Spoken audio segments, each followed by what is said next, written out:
So here you will get some comments from a user of an S6000 Lenovo IdeaTab. I've had the device now for 3 months, and I'm fairly IT literate, though by no means an IT expert. Here's the home screen. You can see down here there's a little button which shows screens open, and I'm going to use that to show you first of all video quality. Here's an example. You can see it's generally high quality and able to cope with fast movement. As far as sound quality is concerned, I've had no complaints with sound quality either.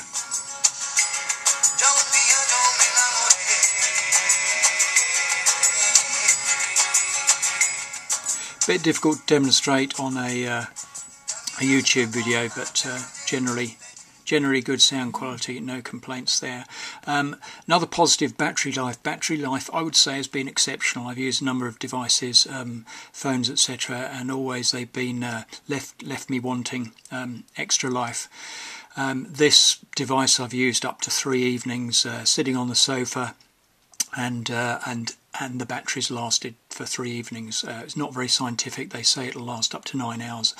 I wouldn't be surprised if that's probably fairly accurate, so that's excellent battery life. One thing to mention is an attraction of the Jelly Bean operating system is that it gives multi-user support. In other words, just like Windows, you can set up an account for your wife, for your children, your friends, etc. Then they have to sign on with a password, and they don't get to see your private emails, etc. Now, for some strange reason, this is missing from the Lenovo implementation of Jelly Bean, even though they list it as a Jelly Bean feature on their website, which is very strange. I have opened an issue about this under Lenovo support, and they haven't come back yet, although they are, I believe, engaged in looking at it. So you'll need to look up Lenovo support issues on Google to see how that's going. So that's very unfortunate, and that's upset a lot of people, I can tell from the comments on the web page. One other thing to say is my experience is a lot of useful apps have been missing. I managed to get BBC apps, eBay, it's fine, the number of games my children have downloaded, but the big thing for me is missing apps.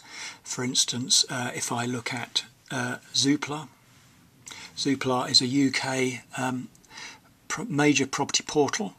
Now you can see here I search on Zoopla and you get 3 hits. If I do similar on my mobile phone, which is running Ice Cream Sandwich, I get 8 apps to choose from. So I've got a fairly limited selection here. It's exactly the same if I search for Rightmove, another major UK property portal. In fact, those are the 2. It's the same with some major banking applications, such as HSBC, for instance. Not all their apps work. Now, I've raised these issues with the app developers, and none of them have been able to resolve the issue, although one, that was Zoopla, did give a try. But it failed. They seem to think it's the problem of the device, but I'm not so sure. Anyway, unresolved. If you expect the same selection of apps that you get on your mobile phone, unfortunately you're probably going to be disappointed until these situations are resolved. So there you have it. There's my feedback from 3 months of using the Lenovo S6000. Thank you for listening.